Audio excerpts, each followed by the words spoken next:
everybody for coming. I really appreciate it. And thank you, Antje, for being willing to come out to give this talk. As most of you, I think, many of you may already know Professor Ellermann, but just in case, I think there are at least a couple people who don't. She is a specialist in comparative politics, and as you can tell from the title of her book, particularly the comparative politics of immigration. This is in a Cambridge series, University of Cambridge. First book was also a University of Cambridge book that focused on deportation, kind of politics and policy of deportation, particularly looking at implementation, which is really helpful for people who are going to be looking at public policy or studying public policy. Understanding these questions of implementation is a key thing that distinguishes public policy scholars from other kinds of comparativists. I'm very excited to hear about this new book from Professor Ellermann today, and I'll take my seat and without further ado, put Antje on the stage. Thank you again for coming. Thank you, Laurel. Thanks. I was checking earlier. I was told it was fine to take off my mask for speaking, but I want to make sure if anyone feels uncomfortable, I'm happy to just talk with my mask on. Is that okay with everybody? Yeah.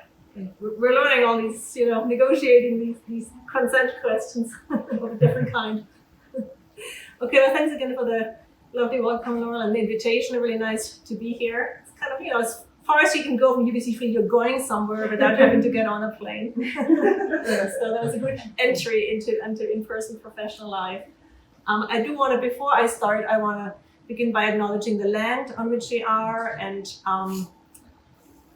the land on which we live and work sustains us in our everyday lives, and I'm grateful for that. I want to also acknowledge the first original peoples of this land in these shared and unceded territories, the Coquitlam, the Musqueam, the Squamish, and the Tsleil-Waututh, who have been stewards, caretakers of these lands since time immemorial, and I want to express my gratitude to them. So, Laurel already said this is a talk about my book. I understand I'm to speak for about half an hour, which probably gives me enough time to talk through the theory. The theory is a little bit, I wouldn't say, there's a lot of parts to it. So if there's time, I'm gonna go into one of the empirical cases to kind of show how I apply it, but if not, at least we will have covered the theory. So this was just published this spring.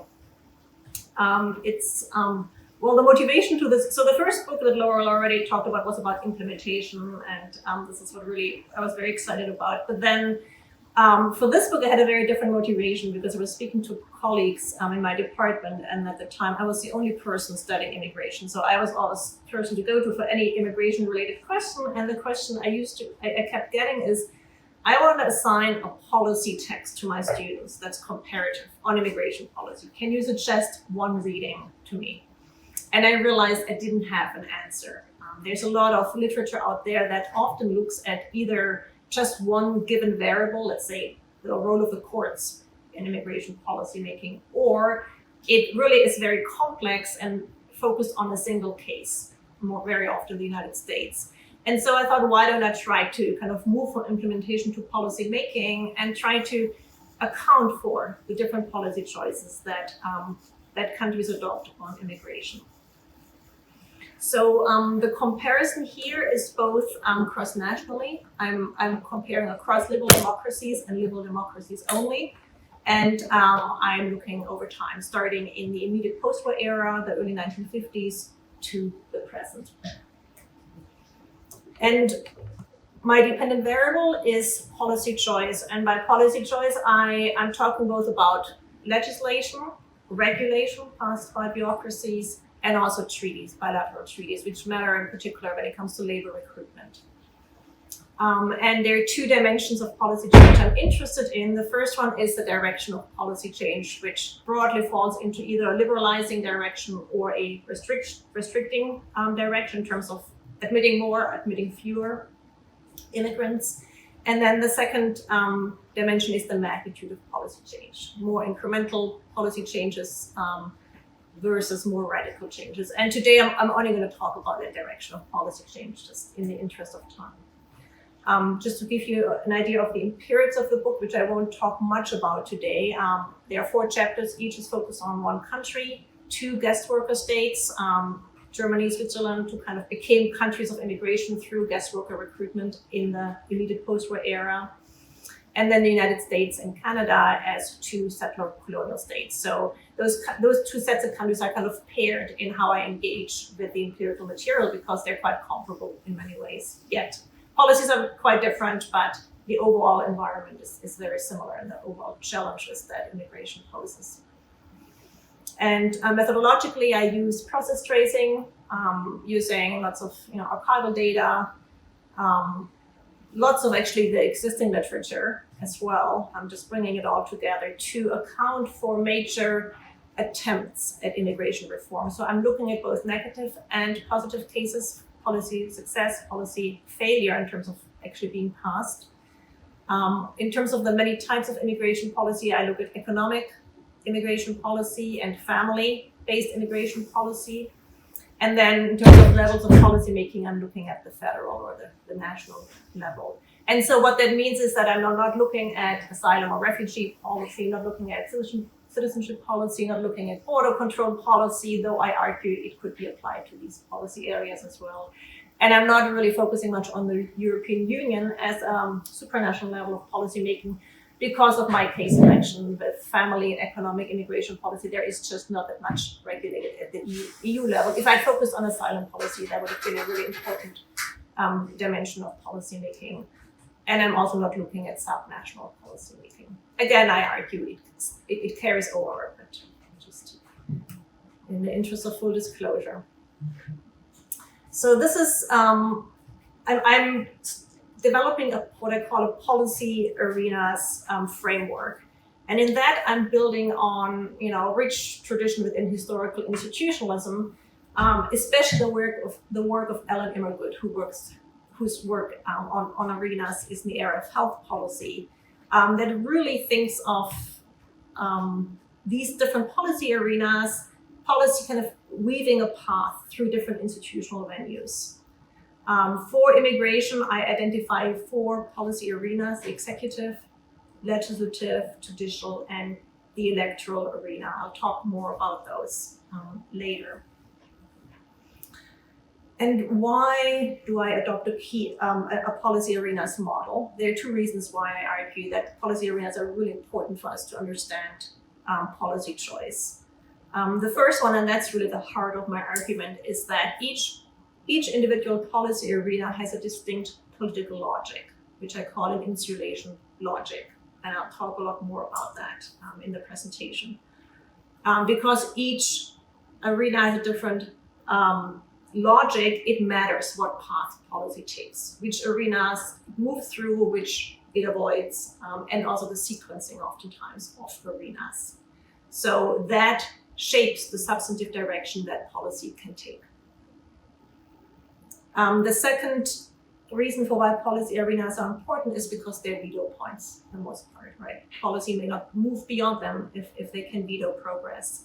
And I argue, and this is more to do with the magnitude, which I'm not going to talk much about today, the magnitude of policy change, the greater, the magnitude of policy reform, the more ambitious, the greater the number of policy arenas, and the greater the risk of failure, because each policy arena could be a potential veto point in that decision-making chain. So just if the one policy arena that always is being passed through by policy is the executive arena. But in many cases, that's it. If you look at regulation, policy doesn't necessarily have to move beyond the executive arena. Sometimes it can move into the legislative arena, but it's not necessarily the case. So just to give you an idea what I mean by moving through policy arenas. Okay, so let me now talk about the heart of the argument, which is that argument about the insulation logics of these different arenas. And if you don't remember anything about the talk, then try to remember that slide, because that's really the most important slide. So you can fall asleep after this one, just not yet. So you see there are 2 dimensions here to the pressures that are bearing on policymakers of immigration policy. I distinguish between domestic pressures versus international pressures, and I compare between pressures toward liberalizing versus pressures to restrict. And I just want to take a step back and kind of say that, policy scholars, including scholars of immigration policy makings, are kind of notorious for ignoring the international dimension of policy. It's typically comparativists or domestic scholars of policy who work on this. And that would be true for a lot of my earlier work. Actually, it was really in the process of doing this work that I realized the importance of international relations here in the story. So the two dimensions, domestic versus international, I think are really important. And I think it sounds very basic, but I think that's actually an important contribution of this model to the existing literature. So let me talk you through these 4 different cells, just because this is really important. So I'm going to start off with the bottom left cell, the popular pressure cell. It's in the domestic arena. It points toward restriction. There is a very rich public opinion, political behavior literature that looks at, what drives attitudes toward immigration. And a really overwhelming finding of that literature is that, generally speaking, once public opinion is mobilized on immigration, it will push toward restriction. That in just about any democracy, a majority of the public, when polled on immigration, will support either a reduction in immigration or, at the very least, not an increase. Canada is one of these more favorably inclined cases in terms of public opinion, but even there, you get a majority that supports the status quo or supports a lowering, but you don't get a majority in favor of increasing immigration, at least generally speaking. We can always break it down more in terms of, there are distinctions among different kinds of immigrants. We know that there's, highly skilled immigrants have a lot more public support in terms of admittance than low skilled workers. So it can be broken down, but this is just kind of the general picture here. So whenever popular pressure is, when policymakers face popular pressure, we can expect it to pull toward the restrictions end of policy choices. Moving up to the top left, the interest group cell.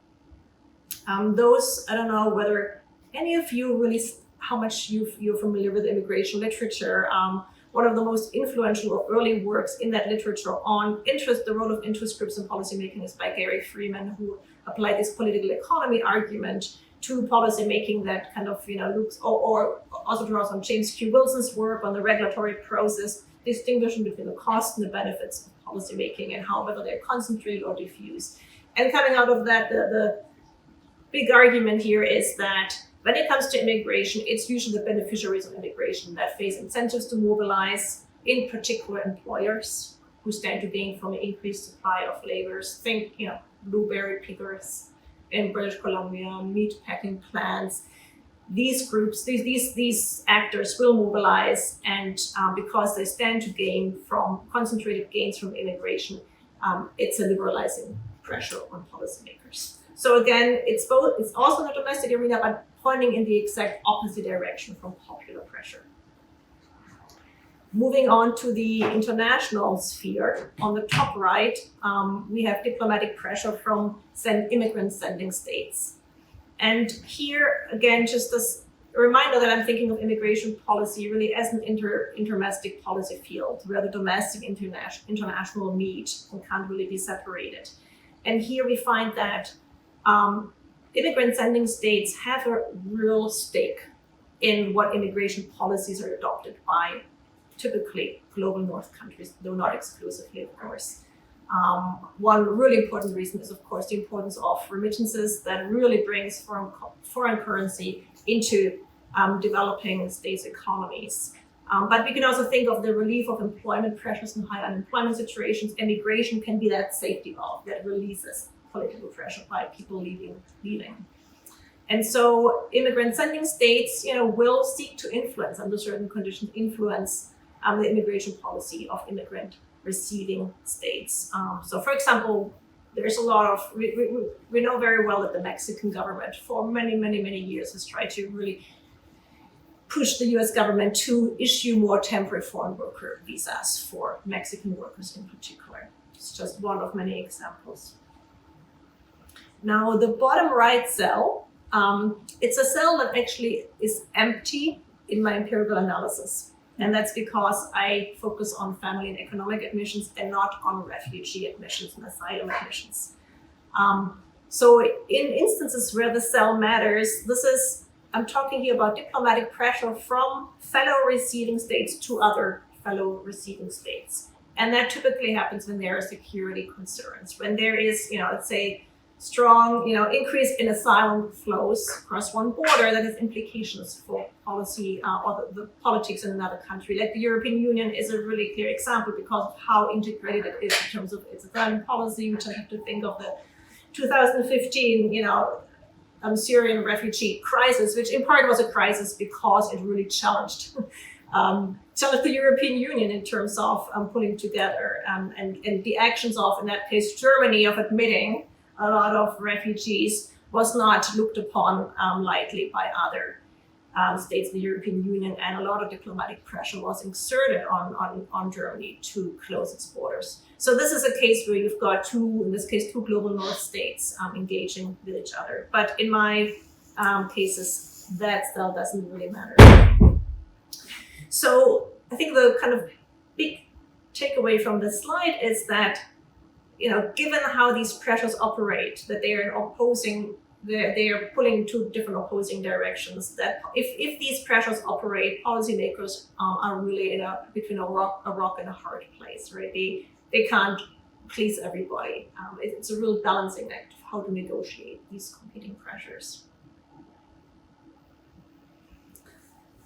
So this is nothing to memorize, it's way too complicated, but this is then how I'm putting things together. So here you can see that I've got the three different types of insulation, and here I'm only talking about sending state, diplomatic insulation from sending states. So we've got diplomatic insulation, interest group insulation, and popular insulation. And then I'm looking at how do they compare by arena. So this is kind of the kind of theoretical predictions. And I'll talk us through some of these cells, what I would expect to see. One thing to note is that the scoring here of these different cells is relative to each other. So I'm comparing the different arenas to each other. So it's obviously a relative score, whether it's low, high, or intermediate. And so in the interest of not boring you to death, I'm not going to talk us through all of these, but I'm going to talk us through the low cells just to give you an idea of how I'm using that. So these are the cells where insulation is, where I predict it to be the lowest. And starting off with diplomatic insulation, there I argue that it's the executive arena among all the arenas where insulation is the lowest. And that's, I think it's a pretty straightforward argument. It's executive officials, right, that have a diplomatic mission, that have to kind of look at the big picture in terms of what are the foreign policy implications of any policy choice. What are the impacts of taking certain immigration decisions on international trade relations, for example. And very quickly you realize how many areas, how many aspects of foreign related affairs can be impacted on through immigration policy. Actors in the legislative arena don't really care much about that. They face no repercussions if there's a diplomatic conflict. Certainly the public in the electoral arena really could not care less. And the judicial arena, it also doesn't really feature. So really the executive arena, even though I argue overall it's a relatively highly insulated arena when it comes to various pressures, it's particularly vulnerable when diplomatic pressures are exercised. Interest group insulation, I predict to be lowest in the legislative arena. Again, for reasons that we're probably all familiar with in terms of the power of lobbyists, in terms of having these highly differentiated institutions of parliaments or Congress, in terms of committees, subcommittees, lots of access points to keep trying to influence policy.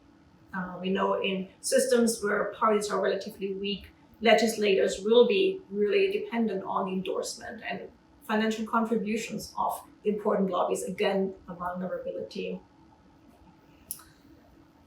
Let me see whether...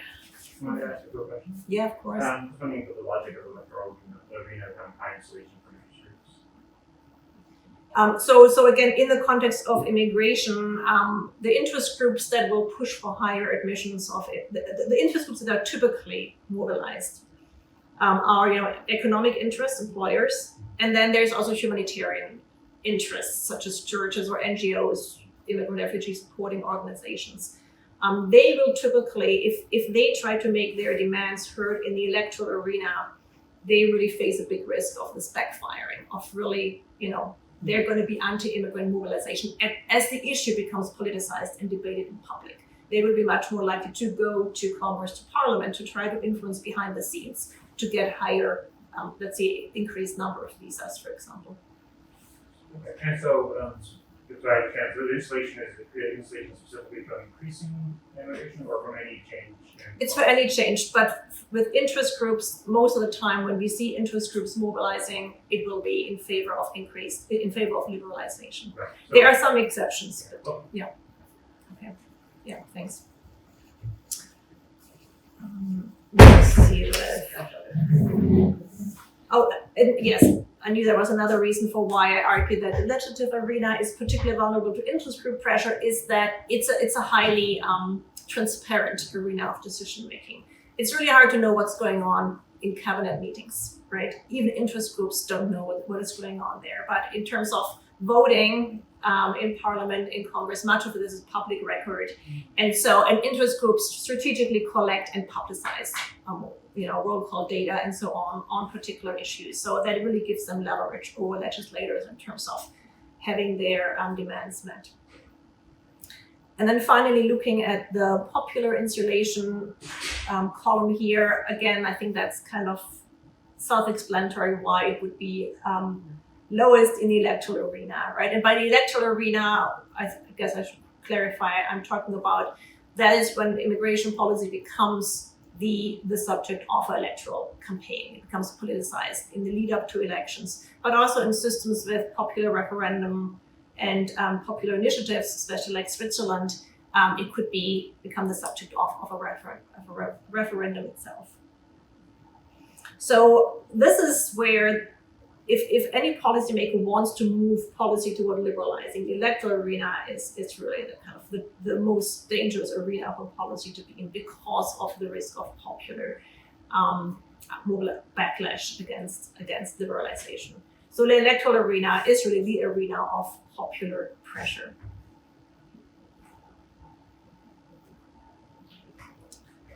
So I've argued that policy moves through different arenas, that it matters which arenas it moves through because they have distinct insulation logics, which again then have the bundle of pressures varies by arenas. But now I want to talk a little bit about then what then determines the policy path, kind of taking a step back, right? How do I theorize that? And there are two aspects to that. One is constitutional rules and the other is political strategy. Now, I'm not going to talk us through the ins and outs of constitutional rules because even I have no appetite for that.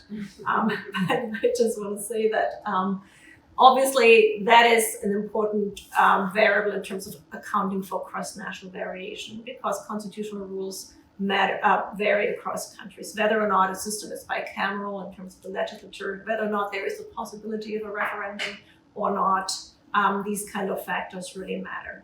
So, right, the fact that I argue Switzerland in particular, insulation is particularly weak in the electoral arena is a result of a constitutional rule that there sometimes has to be a mandatory referendum, sometimes an optional referendum, and there can be popular initiative as well where the electorate brings an issue on the political agenda.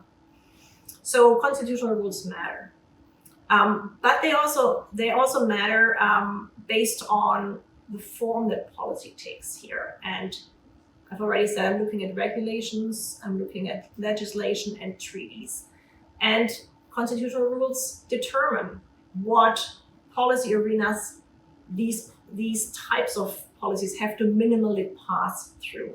Right, I've talked about they have to minimally pass through the executive arena, but with regulation, for the most part, it can remain there.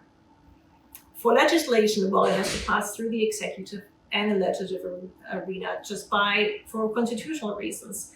And then for treaties, it varies. Some treaties can just be within the executive arena, others have to be passed also by Parliament or by Congress, depending on the kind of treaty. And so just looking at constitutional rules across countries and also across these types of policies, we do see variation just based on that.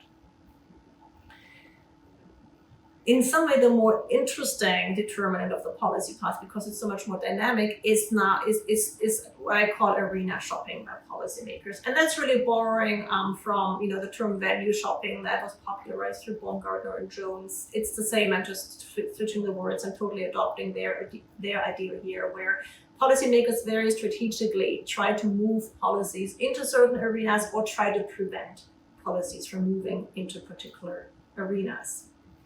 And I'm going to talk us through different sets of actors, what I would anticipate to see in terms of their strategic behavior. Executives, so policy always has to be in the executive arena, right? And very more often than not, it originates there. And so executives, most of the time, really would want to prevent policy spillover into other arenas. They'd like to just keep control over policy where they can fully control it without involving other political actors. And so in terms of preventing policy spillover into the legislative arena, by spillover I simply mean the policy moves from one arena into the next, then it even doesn't necessarily have to do so, right? It spills over through political dynamics, through strategic action. In order to prevent that, there's one preference that executives will want to the extent that's possibly, constitutionally speaking, pass policy in the form of regulation. Keeps them perfect control over the substance of the policy. They also will use various kind of resources, one of them being policy learning, to maximize kind of their options in terms of the changes they can pass. And here I'm talking about incremental change.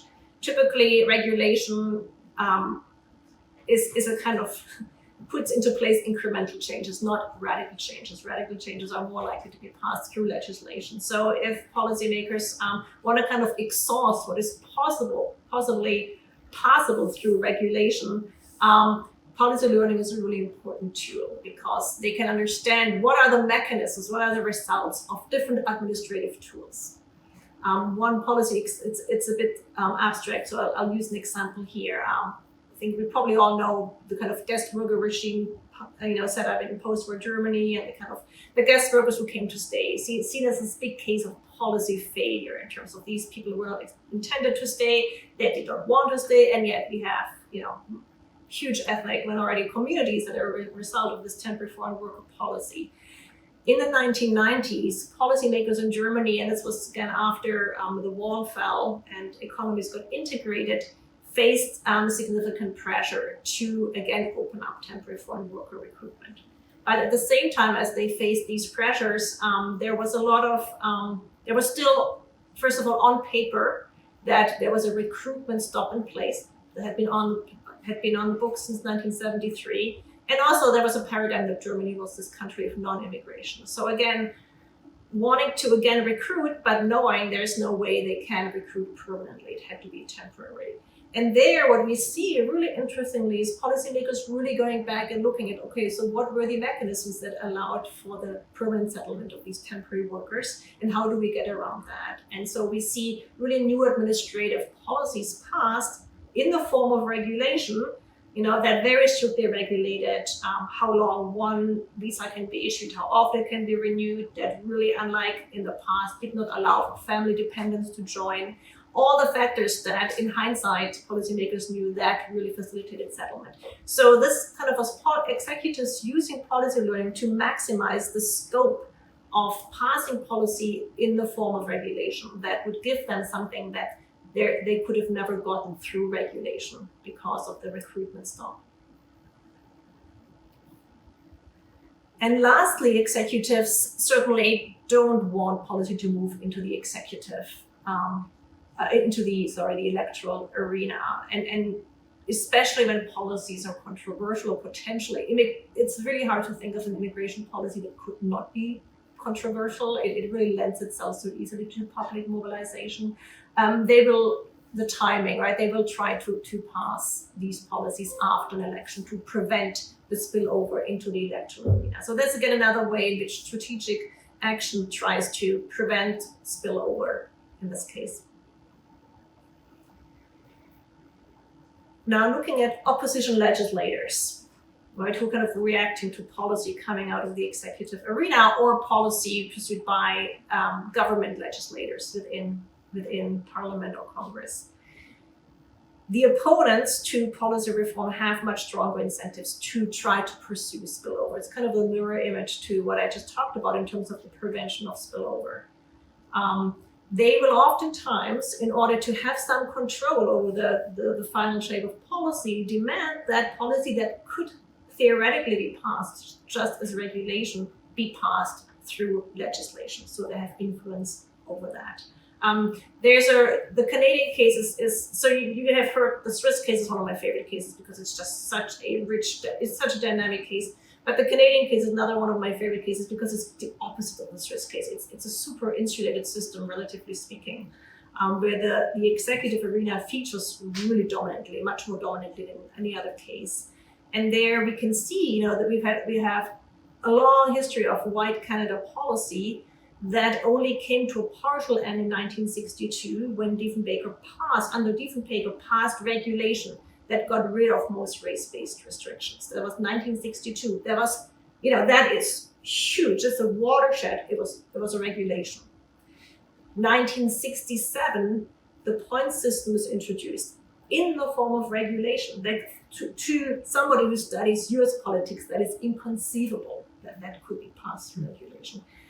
And throughout this period, you've got opposition legislators in Parliament here saying, we want to see legislation. These changes are far too major to be just passed in the form of regulation. It was constitutionally possible and it was done, but it was not sustainable.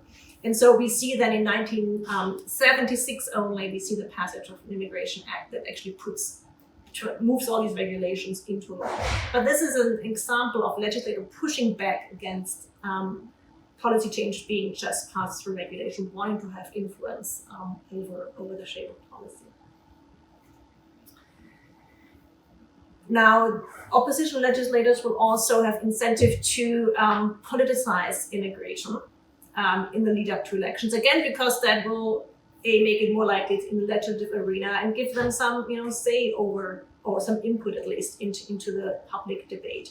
They may also demand a referendum in order to, if they want to play the role of veto player and stop policy change. Again, obviously only where that is constitutionally possible. Could be at the state level in the US, though not at the federal level. And obviously Switzerland is a really important case at the federal level. And then they may also want to take legislation to the court. Again, this is something that doesn't happen, it's not possible in every system, depends on constitutional rules. Germany has a system of abstract review. I'm not going to bore you with what that means, but what that meant in 2002 is Germany passed a new immigration law. The opposition parliamentary faction took the law to the Constitutional Court for procedural reasons, but they were also substantively opposed to that law for partisan reasons. Constitutional Court struck it down on procedural reasons, and that was the end of that. Again, having that tool to strategically bring something to the court really gives power here to the opposition. So again, we've got spillover here in this case into the judicial arena. And then finally, moving away from policymakers and opponent to external actors, non-governmental actors, non-public official actors, we've got anti-immigration entrepreneurs, right? People who try to mobilize the public on an anti-immigration agenda, and obviously they will really seek to politicize immigration. That is the weapon that they can yield. Pro-immigration lobbies, foreign states, again here I'm talking about sending states who have an interest in the immigration of their nationals. They are much more likely to prevent policy spillover. For them, the best place their most favorite partner is government. For lobbyists, and it can also be legislators. Even foreign states may try to lobby individual legislators if they are close relations. But again, for it to happen behind closed doors, right? So they don't want to have spillover into the electoral arena, because when the public is asked to choose between, safeguarding national identity versus doing the bidding of other foreign states, you all know which direction that is going to go. And it really lends itself to that framing very, very easily. And so when we see variation in arena shopping across different policy episodes, even in the same constitutional system, we can see quite different dynamics of policymaking. And of course, also, there's variation across countries.